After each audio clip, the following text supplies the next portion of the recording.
en train d'essayer de rester à ma dimension humaine, non philosophique. Je ne souhaitais pas... Il y a certains qui m'ont interpellé sur des anecdotes que je n'ai pas pu raconter, parce que je ne voulais pas les raconter, pour éviter de donner l'impression de me mettre en avant. Le président Wade, c'est un personnage spécial. Et il avait beaucoup de tiroirs dans sa vie. Le président Wade, malgré des tumultes qui ont pu peut-être nous opposer, avait une collaboration avec les médias, mais je ne peux pas avoir la prétention de dire avec moi-même, qui ont pu surprendre bien du monde. Si le quotidien a pu être un journal crédible, avec des informations crédibles et respectées, je pense que le président Wade a fait partie des personnes qui nous ont soutenus dans le sens de nous fournir les informations. Je vois Serigne Bakaya hocher de la tête et il est bien placé pour le savoir en étant porte-parole du président Wade. De grands dossiers ont été soulevés par le quotidien. Concernant la gouvernance du président Wade, le président Wade n'a toujours pas été étranger au processus de traitement de l'information. C'est vous dire la dimension du personnage et aussi peut-être son ouverture d'esprit, je dois dire. Répondre à des questions, il y en a beaucoup. Je ne sais pas si j'aurai le temps de les épuiser toutes. Mais toujours est-il que sous forme de commentaires, je vais m'appesantir sur une dimension très humaine du président Wade. C'est sa générosité, son ouverture d'esprit, sa disponibilité et sa grande mansuétude. Dans ce livre, nous avons recueilli plus de 76 témoignages de personnes qui lui sont très proches. Des personnes allant de son chauffeur à son agent de sécurité, à son directeur de cabinet, à son ministre, à son premier ministre, à son assistant ou à son camarade de parti ou à son ami personnel. Chacun a pu livrer son témoignage sur le président Wade et sa perception du parcours politique du président Wade et de sa vie sociale. Il est apparu, et tout le monde est unanime autour de cela, sa grande générosité, mais aussi la discrétion dans ses actions. Je prends à témoin le Premier ministre Amadou Ba. Il ne l'a pas dit, mais je vais le dire. S'il n'était pas là, je ne l'aurais pas dit. Le président Wade a construit des centaines de villas pour ses collaborateurs et des personnes qu'il a aidées. Savez-vous qui lui tenait la comptabilité? C'était Amadou Ba qui lui tenait la comptabilité. Il le dit. C'était Amadou Ba qui lui tenait la comptabilité. Des centaines de villas que le président Wade construisait pour des personnes qu'il voulait aider, des autorités religieuses et d'autorités sociales. Parce qu'il lui disait, mais yow kay wóor nga sax quoi, parce que sama gars yi dañuy lekk sama xaalis rek, tu me tiens ma comptabilité, n'est-ce pas Amadou? C'est vous dire combien le président Wade savait agir dans la discrétion, mais aussi dans l'efficacité. C'est ce qui explique qu'il peut nommer un directeur général des impôts et domaines sans le connaître. C'est ce qui explique qu'il peut appeler un journaliste qui passe aux yeux des gens du palais comme quelqu'un qui, le diable avec des cornes, pour lui filer des informations en disant c'est ça l'intérêt du Sénégal. Le directeur de cabinet du ministre d'État Habib Sy a raconté l'anecdote Ségoura. C'est vrai, c'est dans le livre. J'avais la possibilité de discuter avec le régime du président Wade, ses collaborateurs. Je leur avais suggéré une décoration pour Alex Ségoura qui avait aidé le Sénégal et je pouvais le témoigner dans des circonstances très précises. Malheureusement, l'affaire a mal tourné parce qu'à la place d'une décoration, il a eu autre chose et ça a un peu rejailli sur l'image du président Wade. C'est vous dire. C'est parce que c'était un excès de générosité, il a été emporté par l'idée de faire du bien que c'est ce qui lui arrive. Donc il faudrait vraiment de l'indulgence de ce point de vue-là pour ne pas en faire systématiquement une tâche sombre. Notre culture, nous, Africains, peut être différente de la perception que certains peuples peuvent avoir des rapports humains. C'est justement sous cette dimension-là qu'il faut voir la question. L'autre commentaire que je voudrais faire, c'est surtout du point de vue du rapport du président Wade avec le pouvoir et avec l'action politique. C'est quelqu'un qui n'a jamais été dogmatique. Ça apparaît dans le livre. c'est quelqu'un qui était habité par un pragmatisme politique. Savoir trouver la solution et sortir de ces situations. Et c'est ça l'intelligence. L'intelligence, c'est de pouvoir avoir la capacité de régler les problèmes et de se sortir d'affaires. C'est ce qui fait qu'il peut donner l'impression de reculer, ou de reculer même, ou de renoncer, ou d'abdiquer, ou de trouver le compromis. C'est là aussi la dimension du personnage politique, qu'il soit l'opposant ou l'homme d'État. Je pense que c'est aussi des leçons qu'on doit apprendre du président Wade. Abdoulaye Diouf Sarr avait posé une question sur la politique de décentralisation du président Wade. Effectivement, dans certains de ses écrits d'universitaires, d'économistes, il a préconisé cette question-là. Mais en tant que chef d'État, il a préconisé la question de donner plus de pouvoir à des acteurs locaux. C'est ce qui a justifié le principe de grappe de convergence qu'on a voulu initier en 2004. Mais il faut comprendre que le président Wade, après 2007, était plus porté vers l'international et peut-être était plus porté sur d'autres questions que les questions de politique intérieure et peut-être n'a pas été suivi par les gens qui avaient peut-être sa dimension politique ou sa vision politique pour pouvoir traduire ce qu'on ne pouvait appeler ses grands rêves. Parce qu'en fait, les grands hommes politiques, c'est peut-être tous des rêveurs. Il faut peut-être être un rêveur qui peut avoir à ses côtés un personnel capable de traduire en réalité ou en acte. Je pense que de ce point de vue-là, c'est la seule réponse que je peux donner, parce que si vous jugez l'évolution de la politique de décentralisation au Sénégal, c'est en 1972 la première réforme sur le portant de la décentralisation, en 1996 la réforme portant la régionalisation, et peut-être après le troisième acte de la décentralisation qui est postérieur à la gouvernance du président Wade. On peut avoir l'impression qu'il n'a pas été un acteur de cela, mais aussi je dois vous dire que contrairement à ce qu'on peut penser qu'il y avait une levée de bouclier du fait d'une crainte d'un retour d'un féodalisme local ou provincial, Wade a été freiné dans son élan de provincialisation par le dossier de la Casamance. Il a craint que l'idée de provincialisation et l'idée d'un statut spécial qu'il avait avancé sur la Casamance lui soit opposé, et c'est ce qui a fait qu'il a été obligé de freiner sur ce dossier-là aussi. Je jette ça dans la corbeille pour enrichir la réflexion. Je n'ai pas la prétention de connaître l'homme Wade, je n'ai pas la prétention de connaître ses idées politiques, je n'ai pas la prétention de connaître son action économique, mais j'ai au moins la responsabilité de dire que je l'ai pratiqué, je l'ai observé, je suis un acteur de la vie publique au Sénégal, mais aussi j'ai discuté avec des gens qui ont été dans l'intimité du président Wade, qui ont pu peut-être échanger avec moi sur de grandes questions et sur de grandes idées. Donc, vraiment, je serai très bref parce que vous êtes là depuis 15 heures. Ça a mis du temps et je crois que l'attente est longue.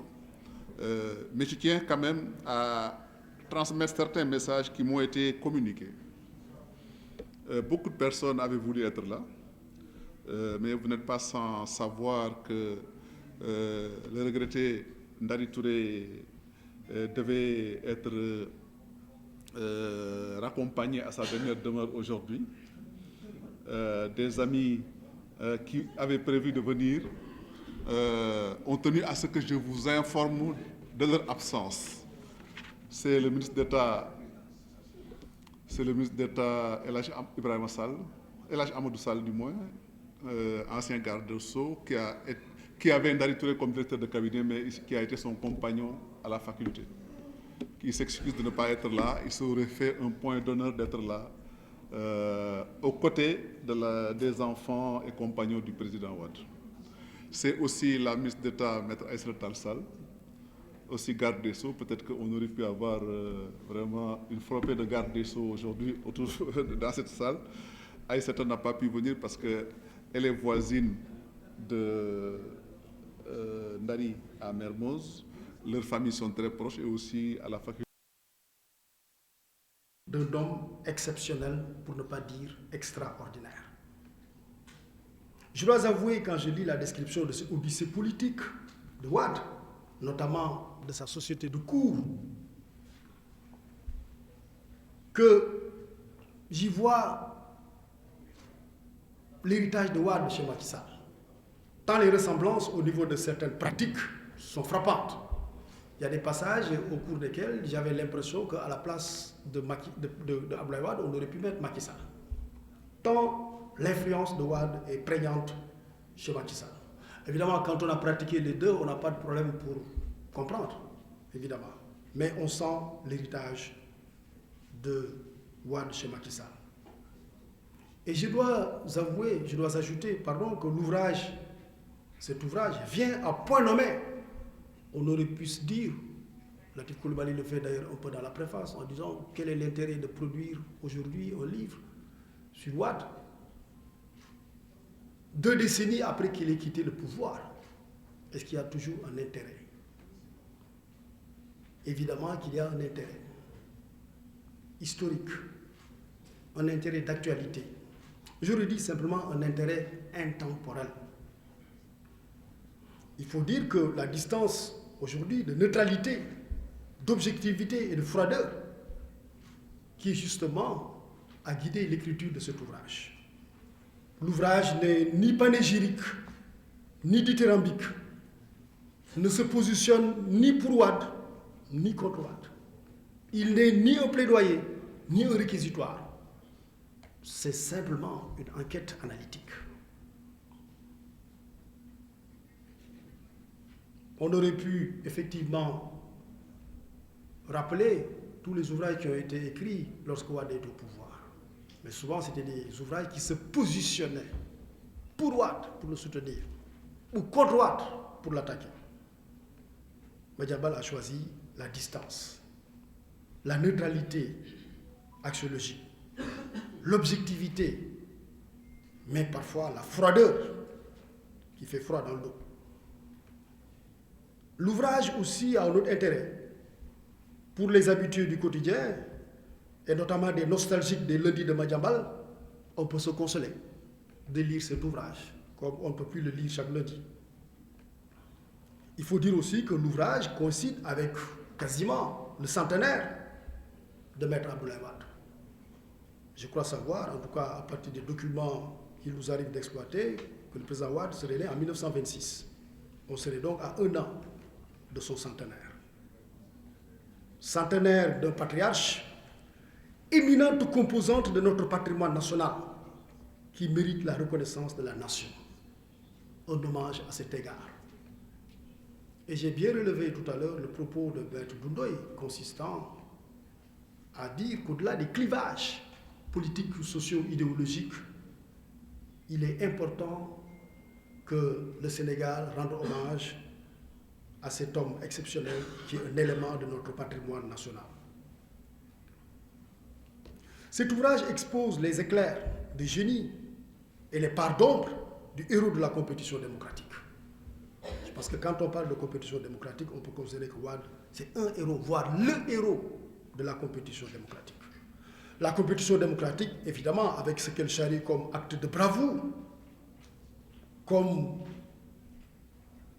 salissure des mains. Et là, je vous avertis, Madiambal Diagne n'aime pas les platitudes. Madiambal aime les vagues. Et dans cet ouvrage, il y a des vagues. Mais l'ouvrage, je pense, est aussi une source d'inspiration, voire un viatique pour tout prince. Au Sénégal, l'avènement d'un nouveau pouvoir, il y a aujourd'hui l'avènement d'un nouveau pouvoir auquel les enseignements de l'œuvre de Wade peuvent être fort utiles au regard de son parcours. Dans cet ouvrage, il y a beaucoup d'enseignements. Le livre combine narration, analyse et témoignage des protagonistes de l'histoire et des histoires racontées. Autrement dit, la base analytique de Madiambal Diagne demeure le factuel, l'empirisme.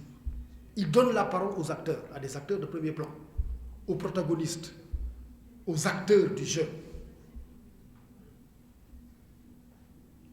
Je disais qu'il y a beaucoup d'enseignements.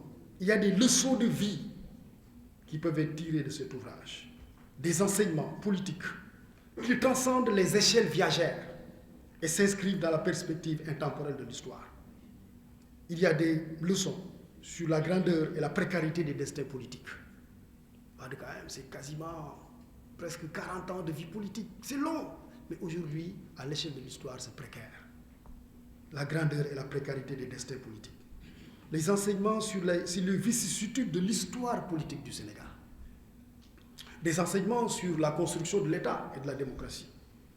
Des enseignements sur l'intimité de l'exercice du pouvoir et des luttes d'influence interne. Des enseignements sur la part contributive de certaines figures marquantes de la socialisation politique au Sénégal. Des enseignements aussi sur les modes de gestion et de régulation des crises politiques, en évitant le basculement dans le chaos. Des enseignements aussi sur, parfois, la contribution de ce tout petit pays, la contribution diplomatique de ce tout petit pays qu'est le Sénégal à la marche de l'Afrique et du monde. Des enseignements sur le temps court des mandats politiques, dans le temps long du Sénégal éternel. La présentation de l'ouvrage, après ces considérations introductives, ne sera pas linéaire, mais thématisée autour de l'homme Wade et de son œuvre, avec une illustration par les témoignages et les exemples qui sont cités par l'auteur. Évidemment, c'est un livre qui raconte 1001 vies, avec 1001 histoires, 1001 témoignages. Je ne pourrais pas choisir toutes les illustrations, tous les témoignages. Je procéderai comme l'auteur des contes d'Amadou Koumba, Birago Diop. Quand la mémoire va ramasser du bois mort, elle choisit les fagots qui lui plaisent. Je vais, pour illustrer le propos, choisir juste quelques fagots qui me plaisent. Non pas que les autres fagots me déplaisent, mais il faut bien choisir. Je voudrais donc distribuer la présentation de l'ouvrage en 2 points et en 2 temps. Premier temps sur l'homme et deuxième temps sur le président. Le premier temps, l'homme. Je vais essayer de mettre en évidence 2 aspects, l'humaniste et le politique. Wade l'humaniste. L'attitude matricielle de la personnalité de Wade est l'humanisme. L'humanisme, entendu au sens de ces doctrines qui défendent des valeurs comme la dignité humaine, l'égalité, la liberté, l'esprit critique, la tolérance, la fraternité, le savoir, le respect de l'être humain et le respect de l'environnement. L'humaniste milite pour un monde meilleur, ouvert et respectueux. L'humanisme est le sens de la vie de Wade en général et de son engagement politique en particulier. Mais il est question ici, et je l'emprunte au préfacier, Maître Doundoye, d'un humanisme dialectique qui apparaît chez le maître percussionniste, je l'emprunte aussi à Doundoye, l'avocat, preneur des causes humanistes, chez l'enseignant poussant sur le chemin des humanités ses étudiants, et chez le politicien soucieux d'améliorer la condition humaine. Abdoulaye Wade est un humaniste, théoricien, mais aussi un praticien de la condition où nous avons plus d'experts que d'intellectuels, des spécialistes que des intellectuels. Wade, il est de la génération et de la dimension des intellectuels de l'encyclopédie, qui revendiquaient la prétention à un savoir total. Sa générosité débordante à l'endroit de ses relations, de ses camarades, de ses compatriotes, de ses connaissances et des concitoyens qui accédaient à lui transparaît à travers l'ouvrage. L'illustration de cette générosité et de son sens élevé de la gratitude traverse tous les chapitres. Il est vrai que cette image d'humaniste peut être relativisée par celle aussi de Machiavel des troupes. Comme le disait Mamoussé Diagne, Abdoulaye Wade est un Machiavel des troupes. Mamar Koumba Diop disait le dernier grand démagogue du continent, ou de l'ogre qui mange ses enfants. C'est le chapitre 4. À la page 70, l'ogre qui mange ses enfants. Mais il faut quand même préciser pour la postérité que cet ogre mangeait ses enfants mais ne les digérait pas. Il les ressort et même leur insuffle une nouvelle vie. On peut citer des exemples à loisir pour ceux que j'en connais, qui au moment se sont brouillés avec lui. Serigne Diop, Ousmane Ngom, tout ça. Il les mange mais ne les digère pas. Il les ressort, et ceux qui sont là, mais ceux-là quand même, Ceux qui sont là, oui, voilà. Mais il y en a beaucoup qui n'ont pas été mangés. Mais je pense que c'est important de montrer, parce que souvent, c'est quelque chose qui est resté, un oncle qui mange ses enfants. Je dis, ouais, il les mange, mais il ne les digère jamais. Il leur insuffle une nouvelle vie. Mais Doudoy, par exemple. Après avoir parlé de l'humaniste, je voudrais dire un mot sur l'homme politique, ou le politicien, avec deux caractéristiques fondamentales. Pragmatique et stratège. What est un pragmatique? C'est un homme politique pragmatique. Il n'est pas un idéologue. À une époque où ses contemporains l'étaient. Senghor était un idéologue. Il s'est ingénié à définir le socialisme. Fait allusion. Alors, ceci étant, Madame Merci Sagar, Machiavel, évidemment, vous connaissez tous, nous n'avons pas à réapprendre ce que Machiavel écrivait sur le pouvoir, la manière d'y accéder, la manière de le garder. Et c'est certain qu'il n'excluait pas d'utiliser tous les moyens possibles pour arriver au pouvoir et le garder. Bon, heureusement que, à mon avis, le président Abdoulaye Wade n'a pas utilisé les moyens les plus violents pour conserver le pouvoir. Parce qu'on peut noter deux choses, croyez-moi. La première, vous l'avez dit tout à l'heure, concerne sur le 23 juin. Abdoulaye Wade qui pousse un texte jusqu'à l'Assemblée nationale parce qu'il a rencontré l'opinion inverse du peuple sénégalais qu'il a mis au pouvoir. Il a satisfait cette opinion, il a retiré. Et il l'a fait aussi dans une autre circonstance où il n'y a pas eu, de levée de bouclier populaire. C'est à titre personnel que je vous révèle ça. Lorsqu'Abdoulaye Wade avait voulu faire voter une loi toute nouvelle au Sénégal qui n'existait pas avant, pour faire en sorte que beaucoup de terrains et de terres occupés par nos parents leur soient donnés gratuitement, leur soient donnés en titre foncier, son texte envoyé à l'Assemblée nationale avait mis contre-paiement du prix. Et lorsque je l'ai appris, bon, je le connaissais bien, je lui ai écrit une lettre, j'ai fait une conférence de presse avec quelques-uns de mes amis, nous avons parlé très fort, haut et fort, et il a retiré le texte de l'Assemblée nationale pour le modifier et pour le renvoyer en mettant gratuitement. En fait, si Machiavel pouvait nous inspirer de pousser le pouvoir à ses extrêmes, je pense qu'Abdoulaye Wade n'a jamais été aussi loin dans l'exercice de son pouvoir. Il pouvait reculer chaque fois qu'il sentait que le peuple avait besoin d'autre chose. Mais là, je l'ai comparé au Machiavel républicain qui a écrit les discours sur la première décade de Tite-Livre. Parce que c'est aussi l'autre face de Machiavel, qui s'est resté républicain. Quel débat intéressant. Je regrette que certaines personnes soient absentes de cette salle, aujourd'hui. Vraiment, c'est magnifique ce que vous venez de dire. Merci. Vous nous apportez une grande joie et l'assistance pour réfléchir et discuter de tout cela. Si vous permettez, on peut donner la parole à lui. Je vais vous faire une révélation pour vous dire qu'on ne se méfie pas assez aussi d'un directeur de cabinet. Vous ne le saviez certainement pas, mais vous êtes à l'origine de l'affaire Segura.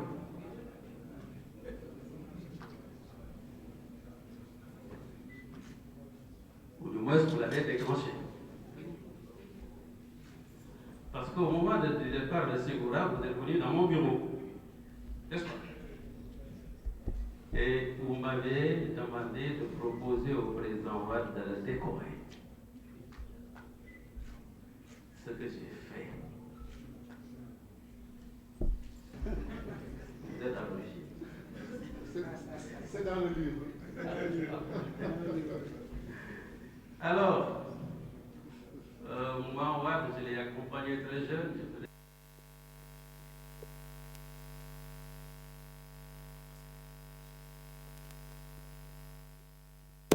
Brillant, éloquent, courageux. Il fréquentait beaucoup Nyari Tali. Il avait sa famille là-bas. sa base naturelle. Je suis natif de Niaritali et je suis né tout juste à côté.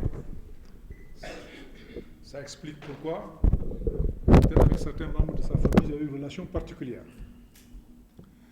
Mais dites-vous bien, j'ai serré la main du président Wade 2 ans après ma nomination comme directeur général des impôts et des domaines. Je dis bien 2 ans après. Cela veut dire quoi? Wade a fait confiance à mon ministre. Il m'a nommé à cette prestigieuse fonction sans me connaître, sans chercher à me voir, sans chercher à me rencontrer.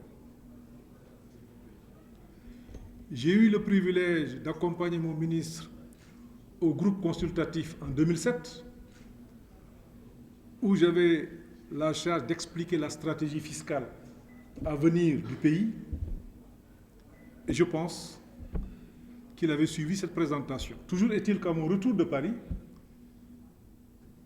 il m'a fait appeler par Zakaria, ministre d'État, secrétaire général, qui me dit un jour, le président voudrait que vous veniez au palais lui faire la même présentation qui a été faite à Paris. Je dis que mais ça c'est assez compliqué pour un directeur général que le président l'appelle directement pour qu'il vienne faire une communication au palais avec lui. Il me dit, tu viens avec toute ton équipe. Et c'était la première fois que j'entrais en salle de conseil de sécurité. Je suis venu, le président m'avait accordé 2 heures. Après, il me dit, je n'ai pas de questions à vous poser. Je vais demander au ministre et au Premier ministre de vous soutenir pour que cette réforme puisse voir le jour. Eh bien, c'est ce Code général des impôts qui régit, jusqu'au moment où je vous parle, les activités fiscales du Sénégal. Voilà un peu la dimension de l'homme, Maître Wade. Après, il me recevait régulièrement. Je n'avais pas besoin d'audience. Sur ma demande ou sur sa demande, chaque fois qu'il y avait une question particulière, je pouvais aller le voir n'importe quand. À la fin du conseil, le matin, le soir, la nuit, même durant les élections, entre les 2 tours, il m'a fait le privilège. Je pense que Madiambal connaît cette affaire de Cutus qui a concerné l'ancien président, où le président Wade m'a reçu. Il m'a dit il faut rester républicain jusqu'au bout. J'avais la lourde tâche de délivrer ou de ne pas le faire des Cutus aux candidats d'alors. Madiambal est témoin. Maître Wade m'appelle entre les 2 tours. Il me dit jeune homme, tu es un fonctionnaire. Je veux que vous restiez républicain jusqu'au bout. Appliquez la loi dans toute sa rigueur et de manière impersonnelle. Il aurait pu me demander, peut-être que je l'aurais fait. Il aurait pu me demander, peut-être que je l'aurais fait, ne pas délivrer de Cutus à un X ou à un Y. Maître Wade ne l'a pas fait, ne l'a pas demandé. Je disais tout à l'heure, parce que je n'avais pas prévu d'intervenir sur Maître Wade, qui est un homme multidimensionnel. Maître Ndoye, nous avons travaillé sous sa dictée sur la réforme foncière, le décret de 1932, qui me choquait beaucoup. On l'a réformé en 2011, il m'avait demandé de vous rencontrer. Le barème qui s'applique actuellement, Maître Wade tenait beaucoup aux ressources publiques. Ça, je ne l'ai pas raconté à Madiambal. Peut-être que ça fera l'objet du tome 2, s'il y en a. Là aussi, je l'ai fait avec... j'ai travaillé avec Maître Doudou Ndoye, qui, dans le passé aussi, a été un inspecteur des impôts, spécialiste des questions d'aide pour le départ. Pas quelqu'un d'autre. Moi-même, j'ai négocié. Donc, c'est un témoignage que je fais. Cercle de l'Ara, Bel Air, Camp Claudel, je sais exactement les conditions dans lesquelles ces installations ont été restituées à l'État du Sénégal. Je sais aussi pourquoi ceux qui sont restés ont été gardés ici. Maître Wade avait tenu à préserver les intérêts du Sénégal dans un contexte particulièrement difficile. Parce que ce qui était vrai, valable, ou ce qui est vrai et valable aujourd'hui, ne l'était pas en 2009-2010, lorsqu'il prenait la décision de faire partir les éléments français. Mais une négociation sereine qui s'est passée pour l'essentiel ici. J'ai beaucoup travaillé sur les aspects fonciers avec le cadastre et les domaines en son temps, sur les indemnisations, les réparations. Sur les autres questions, oui, ça c'est des questions que j'ignorais. Les questions militaires et de sécurité, ce n'était pas mon domaine de compétence. Mais au moins pour ce qui concerne le patrimoine de l'État. Messieurs, chers invités, je veux dire que je ne m'étais pas trompé sur l'homme. Et pendant qu'on était en salle, notre conférence est sur les réseaux sociaux. J'ai reçu un message qui me voudrait me dire, avec Maître Ndoye, il a la posture de pouvoir nous représenter tous. Vous avez la légitimité intellectuelle, vous avez la légitimité sociale, vous avez la légitimité politique. Je vous remercie très sincèrement. Et je dois aussi faire une confession. Vous étiez ministre de la Justice. J'étais jeune greffier stagiaire à la direction des services judiciaires avec Serigne Amadouba. Et j'avais été admiratif du jeune et fringant ministre de la Justice qui avait l'humilité de venir au bureau du directeur des services judiciaires pour discuter d'un dossier. Cette image-là m'avait beaucoup marqué et je l'ai toujours retenue. Merci, maître, pour votre présence. Merci pour votre générosité. Merci pour votre constance. Je pense que le Sénégal méritera de vous écouter davantage et de vous associer à toutes les actions qui peuvent porter ce pays vers les sommets. J'ai aussi choisi Ismaël Madior Fall. Professeur Fall, il l'a rappelé, c'est... Ou leur côté aurait pu être dans cette salle. Pour rendre hommage, pas à un parti politique, à notre histoire, à ce qui est commun à notre société. La tête, l'esprit, que d'autres qui auraient pu être là et qui ne sont pas là m'entendront, à la science et à la culture et à l'une ministre d'État, garde des Sceaux, qui a contribué à raffermir notre société dans ces grandes réformes juridiques que M. Madiambal Diagne a consacré à Abdoulaye Wade. Ensuite, c'est Dr Sagar, génie politique d'Abdoulaye Wade. Dans la lignée de, avec beaucoup de dialectique, dans la lignée de Machiavel.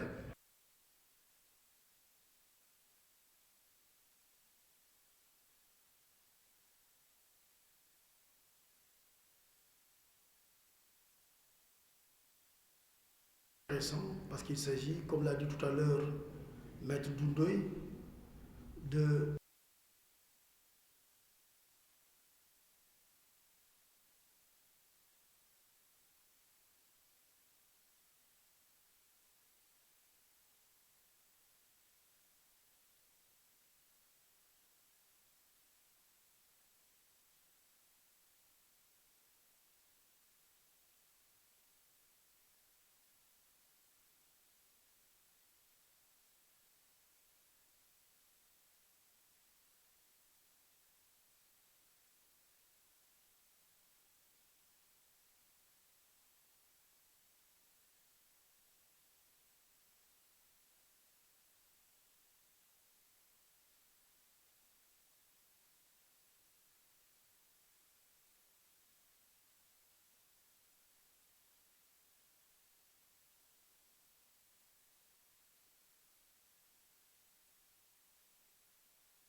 pour faire admettre l'existence du PDS.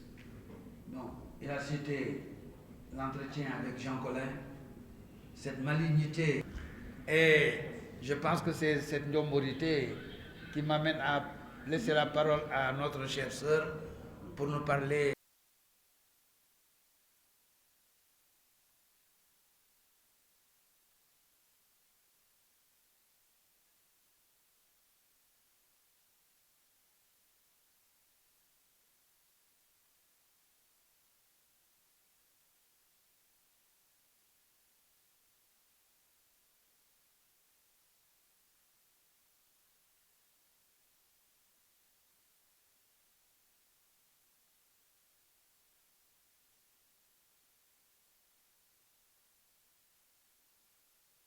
républicain senghorien et qu'il a transmis à son successeur.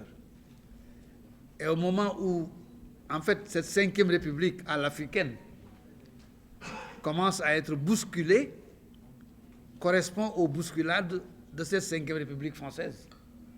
Dans l'ordre historique, dans l'ordre du temps, j'ai bien l'impression que nous continuons à rester les enfants de la France dans nos basculements et nos bousculades. Alors, je confie cette réflexion avec beaucoup de d'outrecuidance peut-être même et de courage. C'est un sujet de colloque. Hein? C'est un sujet de colloque. Voilà. Heureusement, le professeur me dit que ça peut être sujet d'un colloque. Alors, heureusement que le professeur ne me tape pas dessus sur les doigts, parce que je touche son domaine en disant, mais qu'est-ce qui se passe?